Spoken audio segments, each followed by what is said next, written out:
Сізге қойылатын алғашқы сұрақ, осы Темір ханым 2026 додасында сіз үшін мықты бәсекелес кім деп айтар едіңіз? Ондай жеке бір мынау мықты бәсекелес деп айтатындай білмеймін. Барлығы мұғалім, барлығы педагог, олар қай-қайсысы да жан-жақты, сан қырлы, сондықтан жеке-жеке атап айта алмаймын. Жақсы, рахмет. Енді сізге қойылатын екінші сұрақ, оқуға кеңес беретін 5 кітап. Қандай кітаптарды кеңес берер едіңіз? Оқуға кеңес беретін ең бірінші Зейнеп Ахметова апамыздың Күретамыр.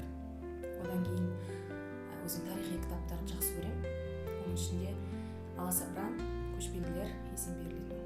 Содан кейін жаңа психологиялық тұрғыдан қазіргі заманауи кітап Мәрзия Бегайдардың кітаптары. Одан кейін өзімнің ең сүйікті, ең керемет ақын Мұхтар Шаханов атамыздың кітаптары. Сізге қойылатын сұрақ, сізді қандай жұмыс шаршатады, ал қандай жұмыс сізге жақсы энергия береді? Шаршамаймын жұмыстардан ешқандай. Бір тұрақты жұмыс болса шаршаймын. Жан-жақты болғаннан шаршамаймын. Содан энергия аламын. Үй жұмыс десем, мүмкін шаршармын. Осындай байқауларға қатысып, жан-жақты болсам шаршамаймын. Жақсы энергия аламын. Өте керемет, рахмет. Енді сізге келесі сұрақ, өзіңіздің жұмысыңызбен өміріңізді қалай теңестіресіз? Теңестірмеймін. Мен үйге кірерде жұмыстағы барлық проблема болсын, шаруаларды тастап кетемін есіктің алдына. Жұмысқа кірерде тоже солай. Үйдегі өмірімдегі жеке өмірімнің шаруаларының барлығын сыртқа тастап кетемін. Жұмыс екеуін бір-біріне мүлде араластырмаймын. Бізде келесі қонақ, өзіңізді таныстырып өтсеңіз. Саламатсыздар ма? Менің аты-жөнім Мұратова Фариза Мұхамбетқызы. Номер 2 Шұбарқұдық қазақ-орыс жалпы орта білім беретін мектебінің бастауыш сынып мұғалімімін. Саламатсыз, танысқанымызға қуаныштымыз. Сізге ең алғашқы сұрақ, егер бір күн оқушы болсаңыз, қандай сабақтан қашар едіңіз? Бір күн оқушы болсам, қандай сабақтан қашар едім? Жалпы сабақтан қашуға болмайды негізі. Бірақ мен енді өткен шаққа бір оралсам, мен үшін ең қиын сабақ орыс тілі пәні болған кезінде мүмкін орыс тілі пәнінен қашатын шығармын. Енді білмеймін нақтысын. Сабақтан қашып көрген жоқпын.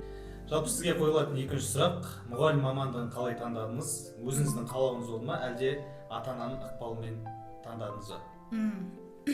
Мұғалімдік мамандық біріншіден өте бір құрметті мамандық. Бірақ мен бұл мамандыққа келуіме себепкер болған өзімнің анам.